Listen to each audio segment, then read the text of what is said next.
Welcome back to lesson number 3. This one is called Harvest the Facts. The H in enhance stands for harvest the facts. This is typically the most forgotten or misexecuted stage of the entire selling cycle. Just like when you're building a house, you need to have a solid foundation to build everything else upon. Harvesting the facts is the ability to ask questions. This is the exact same type of foundation that's necessary to truly sell from the heart and understand what your customers need before you get into the presentation process. The more efficient and better you are at being able to ask questions, the more prepared you will be in providing the appropriate solution to what your prospect needs, wants, and desires. There are a number of different things that you have to understand when you ask questions.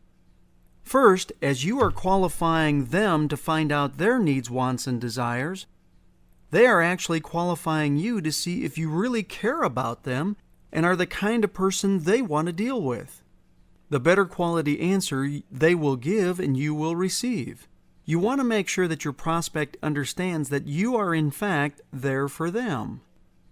Jim Cathcart once said, "Prescription without diagnosis is malpractice." How true that is. Asking questions, quality questions, differentiate you from the rest of the salespeople out there. Why? Because most don't even bother to ask poor questions. They typically just pound away at why their nut and bolt is better than someone else's nut and bolt. They go straight into presentation mode before knowing what the problem is in the first place. The very best way to elevate your status quickly is to ask quality questions. This allows you to pull the information you need from the prospect to make a proper diagnosis. This in turn increases your potential to provide the proper solution. Many times, salespeople feel that they just have to sell something to sell something. Well, that might make a transaction here or there, but the reality is if you sell something that doesn't provide benefits that the customer needs, a couple bad things are going to happen. Number one, they're not going to be a happy customer, and number two, they're not going to be a long-lasting customer. Neither of these situations are what you're striving for. So if you know these can potentially happen, eliminate the possibility by asking quality questions right out of the blocks. Heart-centered selling is about matching what you have to offer with the needs that the other people have. And it's actually the other way around. It's matching the needs that the prospect has to what you have to offer. It's a far more selective and qualitative type of sales proposition. The goal is quality and integrity in everything that you do. There are a number of ways to start these conversations. You can talk about a variety of different things. You could talk about their families, truly understanding their family's needs, wants, and desires. Do they have children? How many children? How old are they? What do they like to do? Does the entire family like to experience the same things? All of those answers provide different pieces of information that can give you the opportunity to satisfy their needs. After finding out about family, you can ask them about their occupation. Now, this is an area where you might have to be careful because many times people work to work. They don't work and love it, if you know what I mean. You may find out some information that, quite frankly, you might want to steer away from. Either way, you have more information. You want people to be excited about what you have to offer. You want people to be excited about what you have to offer and what it's like to have an interaction with you and your organization. Knowing this, I would caution you about talking too much about occupation unless somebody is obviously extremely passionate about what they do and obviously love it. If this is the case, then it's fair game. Another thing that becomes a great groundbreaker is their hobbies or their recreation. What do they do for fun? What do they do outside their family? What do they do outside of work? You can talk about hobbies because people love their hobbies. Think about some of the things that people do to get away from the mundane day-to-day activities they normally do. When you can make a connection through their hobbies, many times you can share those common values and those shared experiences because potentially you share some of those same hobbies. Golf is a sport that's near and dear to many a salesperson.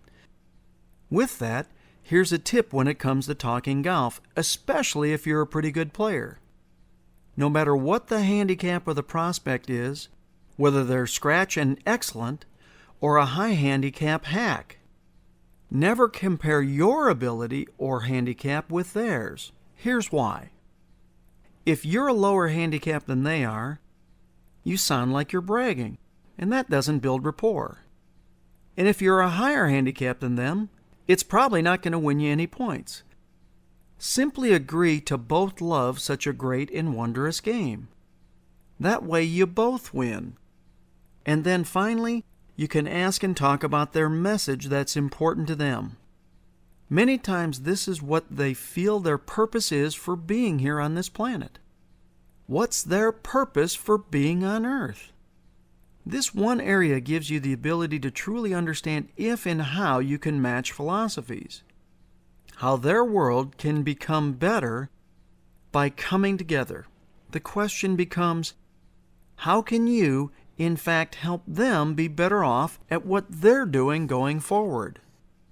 Ultimately, what you're doing is you're harvesting the facts and you're learning how well what you have to offer fits their needs, or again, more importantly, how their needs might fit what you have to offer. Their answers show you the opportunities that you have and, more importantly, the challenges you'll be up against. The reason for asking questions is to get things out on the table before you make any kind of sales presentation. Many times, salespeople talk, and they're simply wasting time. By being heart-centered, you can do this easier with greater quality. Let's not just present, let's find out what to present. Let's make this as efficient as you possibly can by having the information up front. Their answers will give you insights and identify the things that you're going to be up against as you make your presentation. Now that you've collected some preliminary information, you really need to know who the decision maker is that makes the final buying decision.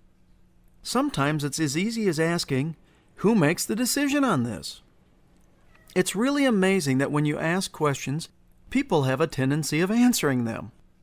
So if you've got something that's causing an issue and you need to have an answer, ask. The easiest way to get an answer is simply to ask the person who has the information. Does that make sense? It really does, doesn't it? Harvesting the facts is what really separates the good salespeople from the not-so-good salespeople. It's what helps you get from where you are to where you want to be as a heart-centered sales professional. The reason is simple. The more and the better information you have, the greater your ability to truly serve your prospects where they are with what they need. It's also very important that you ask the right questions.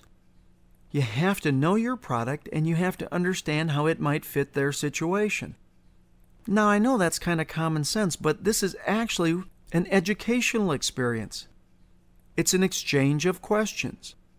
When you're harvesting the facts, it allows you to gain the information necessary to make a quick and efficient presentation later on. A great way of doing this is building one question based on a word, concept, or phrase from the last answer.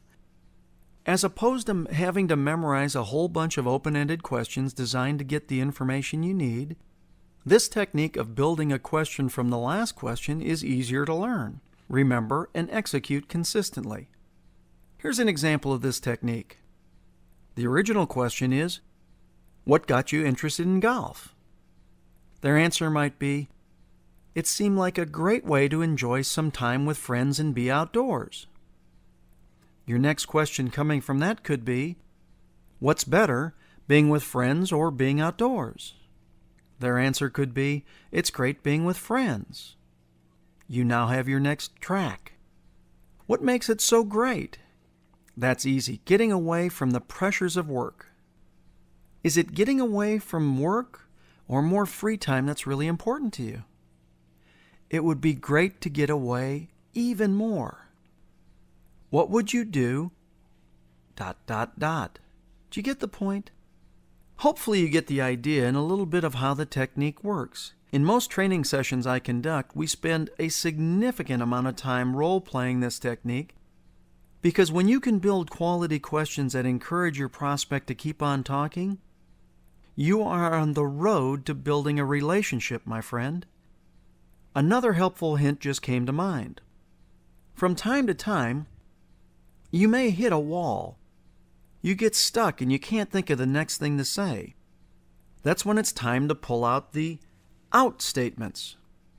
These are various statements and questions that can be used virtually any time you draw a blank. You ready? Here they are. The first one is, tell me more. This sounds a lot better than, I can't think of what to say at the moment. The second one is, paint me a picture. Now it's similar to number one, but it actually causes a picture to be created within the prospect's mind, in which turn we cause emotional thinking versus logical thinking. Now this is good. What does it look like to you? Again, it causes a picture to be created. I know you don't know, but if you did know, what would it be? By giving them permission not to know the first time, it frees the mind to answer the second time. All of these have the capability of keeping the conversation going. And that's what you're really working to do. Still, one more tip about asking questions. While you're doing this, it only makes sense that you write down the information and take notes. The reason that you want to take notes is very simple. It allows you to make sure that you restate the information the prospect is giving you at the appropriate time down the road. You want to make sure that you're listening properly. The other thing that taking notes will allow you to do is really plant in your mind what the prospect needs. Notes can give you the opportunity to verify that you're listening and that what they're saying and what you're saying back to them is really correct. That you're not missing any of the details and that you can show that it came from them in the first place. Basically, by taking notes, by listening and really putting this information down on paper, you now can develop a presentation that fulfills their needs and serves them the very best way you possibly can. Harvesting the facts is really a process of gathering clues. As Tony Robbins said many years ago, success leaves clues. Well, so does the sales process done properly. When you ask the appropriate questions, the prospect will give you everything you need to make a proper presentation. All you have to do is be skillful enough to ask. You'll find out all sorts of things if you listen closely enough. Many times you can identify if they have the kind of price bias or delivery bias or what kind of issue or fear that might come up. This is a great place to find this information, and it's a time of discovery. Remember, what we're working to do is create an environment for the prospect to buy. Harvesting the facts becomes a huge part of accomplishing this goal. The better you are at asking questions, the more efficient the sales process is going to be going forward. Thanks again for being here for lesson number 3, Harvesting the Facts. Now let's get this into action. Take out the worksheet that was included in this lesson and start to fill out the appropriate information to start moving you forward at learning how to ask questions even more efficiently than you have in the past. To continue to learn more, you can always go to www.scottschilling.com to read any of my blogs, check out the various resources that are available to you, or simply grow within the heart-centered selling community. Until next time, this is Scott Schilling saying so long for now. Thanks for joining me.